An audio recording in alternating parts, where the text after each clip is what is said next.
Hey, today I'm changing drum heads. So I've got very old drum heads, probably more than 6 years old at least, and they need to be changed. So let's make a video out of it. You can watch me, an amateur, non-professional, go about changing drum heads, and hopefully you can learn something from it as well. All right, let's begin.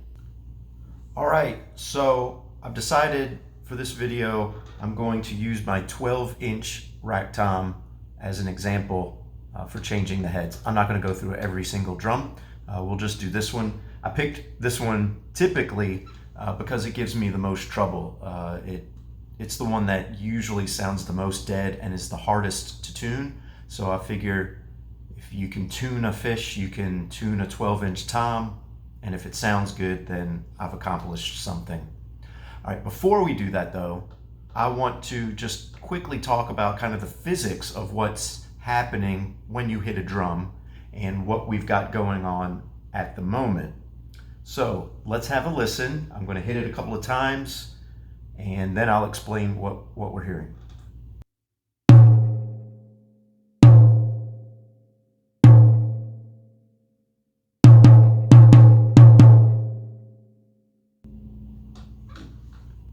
Okay, so right now I only have a top head, the batter head. There is no resonant head on this drum. The microphone that you are hearing is hooked onto the rim and is kind of hooked up inside the drum because there is no bottom head.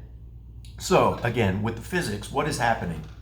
Well, as soon as I hit the tom, the batter head, the first fractions of a second, the first millisecond, it is causing a sound wave. That's the tone of that batter head. And you can change that pitch, obviously, by tightening the batter head. If it's a coated head, coated batter head, that has a different sort of tone and pitch, as opposed to any clear head, has a different sort of tone and pitch. The head right now, again, it's very old, so it's basically dead is what I call it, and it is sort of in between. It's an Evans EC2, sort of in between a clear and a coated head. So we hit that drum and it creates a sound wave, right? It creates vibrations, and those vibrations bounce all over the drum and then eventually escape the drum and go out into the room. Because there is no resonant head on the bottom, those vibrations, that sound wave, is unimpeded. So it comes out and there's a lot of projection out inside the room. You may not hear that in the audio from the microphone because, again, the microphone is inside the drum. It's not really picking up much of what's out in the room. So when you put a resonant head on the bottom of a drum, what you're doing is kind of controlling that vibration that's escaping.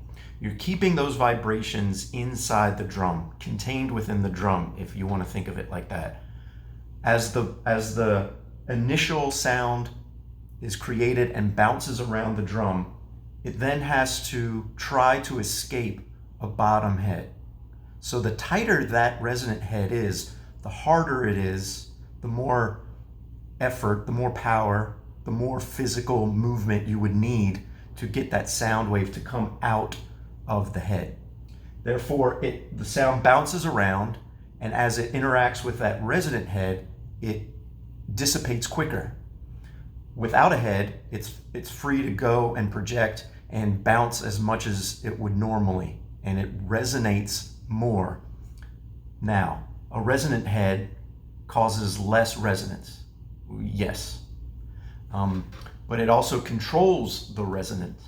It tries to, again, bring it in and kind of keep it contained within the drum. So the tighter the resonant head and the heavier the resonant head, if you've got a single ply head or a 2-ply head, can make a difference. It's more effort and more physical movement of the sound wave that you would need to project and to keep that physical wave bouncing around and going. So again, the tighter that resonant head, it does control the pitch. It tunes it up, or at least it sounds like it's tuning it up in pitch, but it also brings in the reverb, if you will, if you want to think about it in a sense of reverberations that are going on, the times that the sound wave bounces around, it brings that in, it lessens it. So you get kind of a quicker and punchier, some people say a duller tone of drum. To me, I think of it as a punchier, quicker sort of sound. There are uses, there are times when you want to have it like I have, obviously. If you're in a $1 million studio and the room sounds great and you're kind of playing a big, slow, rock ballad maybe, but like you want those big cannon drums, this kind of setup is great because you've got the sound that's coming out of the drum will go into the room. And again, if it's a great sounding room, man, you get to pick all of that up. However, this is not a $1 million studio, it is a bedroom. So the next few songs that I want to record, I want more of a controlled, contained drum sound. All right, so that's the physics behind it. Let's actually get into the steps of changing the head and all of the boring stuff that goes with that. Okay, so I've got the drum off of the kit. I've laid down a nice soft pillow on the floor so we don't dent or scrape or break any of the actual drum wood or finish. And this is the bottom resonant head. I've gone with Evans, a G1 resonant head for a 12-inch tom. Why Evans? I don't really know. I like them. I've been using them for a while and I think they sound pretty good. But if you're into Remo heads, cool, that's fine. Most drum head makers all have similar style drum heads, clear versus coated, 2-ply versus 1-ply. Again, this is a G1, so that's 1-ply. It's a clear resonant head. I'm not endorsed by Evans drum heads. I'm not sponsored by Evans drum heads. If they would like to, go ahead, please. Somebody let Evans drum heads know that I'm looking. All right, so what we're gonna do, we're just gonna put the lugs on and we're gonna get them to what's called finger tight. That's just, you tighten them with your fingers just enough. You don't want to actually like start getting tension on the head. You just want to get the lugs to where they're nice, sitting right on the rim. And then we're going to use a drum key to actually tune it up.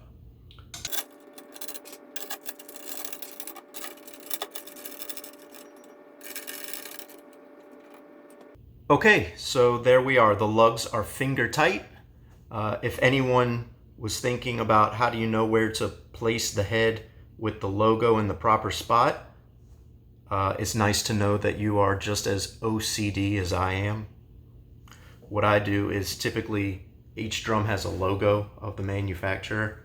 So I line up the logo of the drum head with the logo of the manufacturer. Okay, so let's begin. This drum has 6 lugs.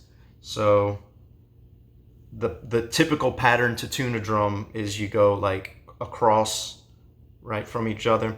But that's when you have like 8 lugs. This one only has 6. So what am I gonna do? Well, I do a 6-point star pattern. Basically a triangle pointing up and then a triangle pointing down. So let me kind of arrange it like that for the camera. And then it would go 1, 2, 3, 4, 5, 6. All right. How much do we tune it? Well, I typically put the resonant head a little bit tighter, a little bit higher pitched than the batter head. And it's just a judgment call. Again, there are professional tools and everything that get the tension just right, but I'm not that good and that professional. So what I do is play it by ear, right? So, I go maybe a turn all the way around or two on each lug, and then we're going to give it a tap to see if that seems right.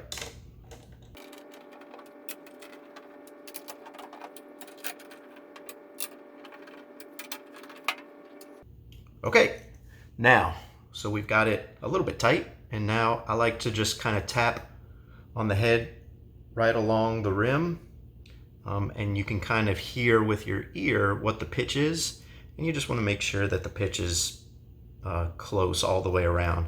You don't have any like outstanding, obvious loose lugs.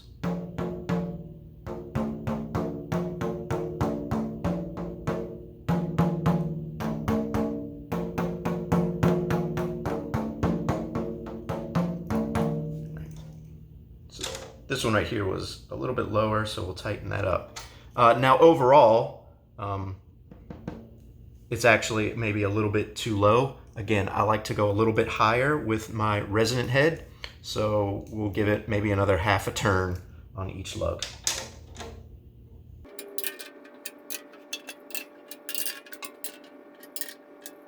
All right, and do another little tappy tap tap.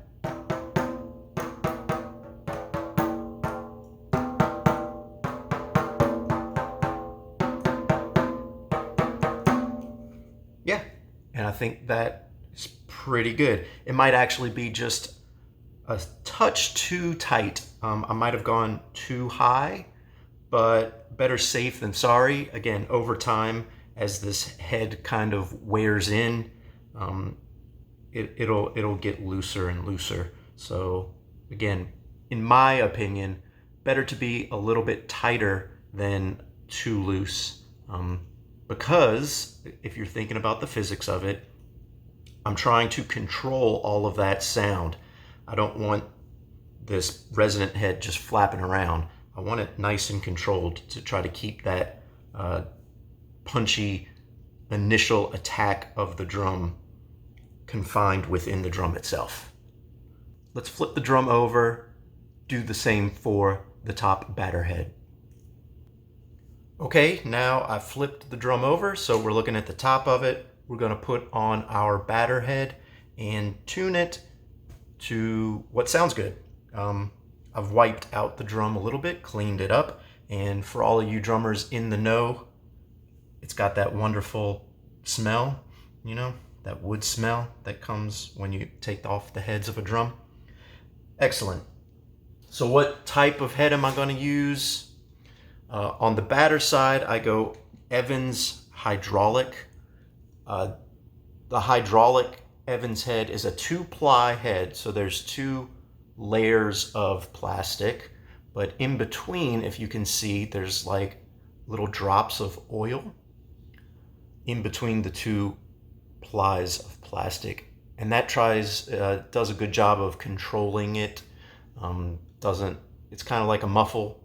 You've seen some drummers will put little pieces of gel to try to control that resonance.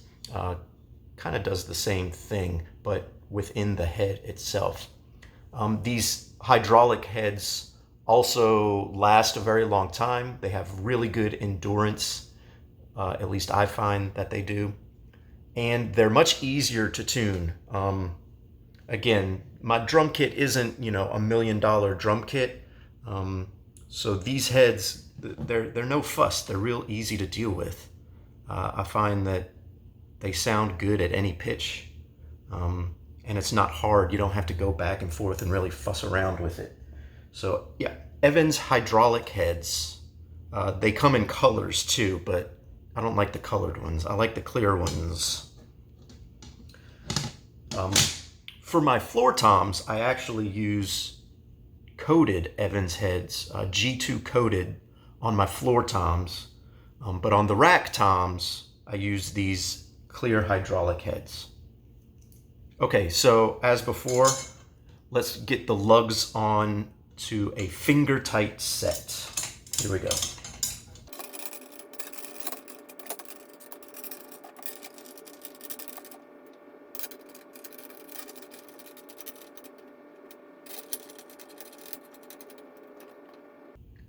All right, so we've got the lugs finger tight. Now we're gonna do that same pattern, the triangle and then a downward triangle for the 6 lugs. And what we're trying to get is the proper ratio between the top head and the bottom head.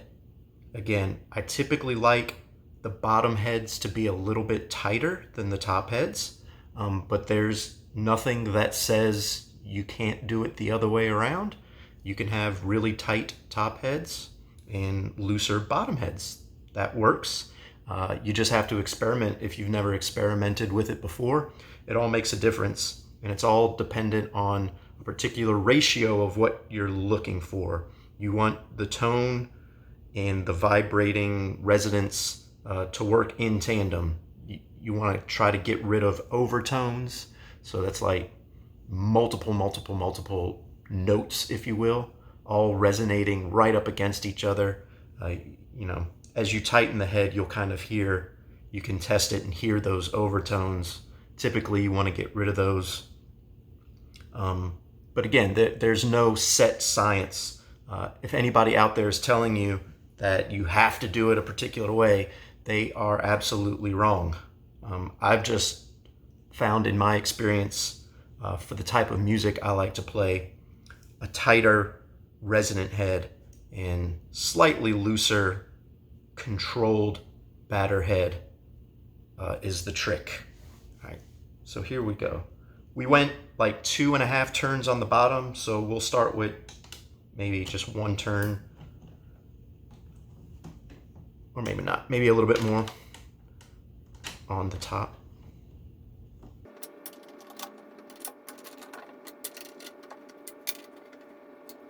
Okay, so there we go. Let's give it just a little tap and see. Oh yeah, real quick. Not much resonant at all.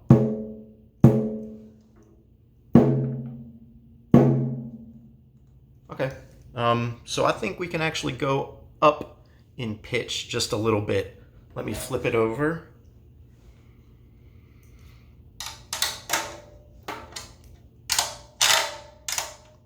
Again, better safe than sorry, so go up, and over time the drum head should kind of lose some tension, and you'll hear the pitch decreasing over time, you know, the more you play, months at a time. So there we go.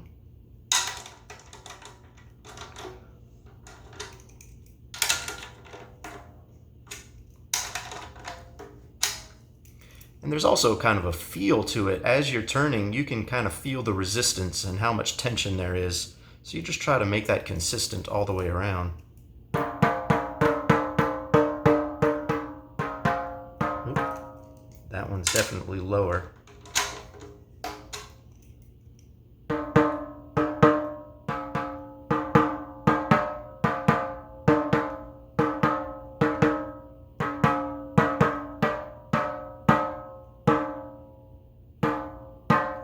I think this one needs to go up just a scotch. There we go. Okay, now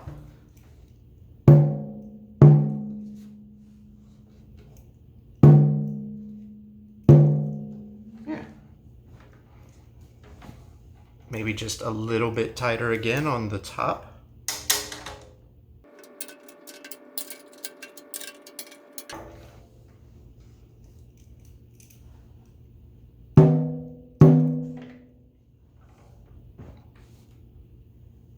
Okay, I think we're ready. Let's put it back onto the drum set, hit it with a drumstick, and we'll mic it up. We'll clip a mic on the top now, so we don't have the microphone inside the drum anymore. It's actually going to be right on the top. A close mic is what they call it, because it's close to the drum head, and we'll be able to compare the difference with what it sounded like before. All right, so we've got the drum back on the kit. You can see the nice, new, clear drum head. Man, that looks great. So before, there was a long resonance, right? We had no bottom head. That sound was easily coming out of the drum, escaping into the room, lots of reverberation. The tone kind of kept going and going. We've now put a resonant head on it, tightened it up a good bit, and tuned up the batter head to kind of match the tone that I want to come out of this drum. The microphone is now on top of the drum, outside on the batter head. So let's have a listen, see what it sounds like now.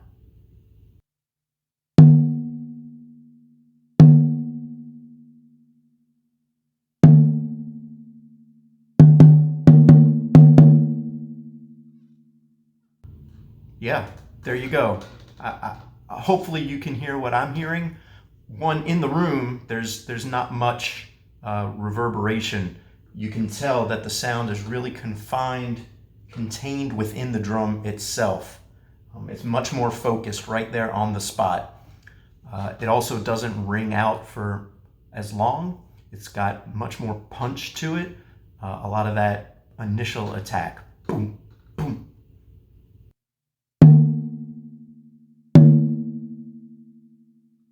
Yep, might not be exactly to pitch, but again, over time, the heads are gonna shift a little bit, so we can work with it as we go. I think it sounds much better though. All right, that is how an amateur drummer changes a drum head. Okay, so that's one drum down, finished. Drum heads are changed, and hopefully it sounds incredible. Probably not. Hopefully it sounds better than it did before. That's what we're going for. I'll have 5 more drums, because I'm not doing the bass drum. 5 more drums to change, and then I can continue on recording drum tracks for the album that I'm working on. So, thank you for watching. Please like the video. Please subscribe. If you want to subscribe to the channel, I greatly appreciate that. Please leave comments if you want. You don't have to know me. I'll respond to anybody. I like to have the discussion. I don't keep comments private or anything like that. It's an open discussion that I'm trying to have. So if you've watched this far, again, thank you very, very much. And I'll see you around. Later.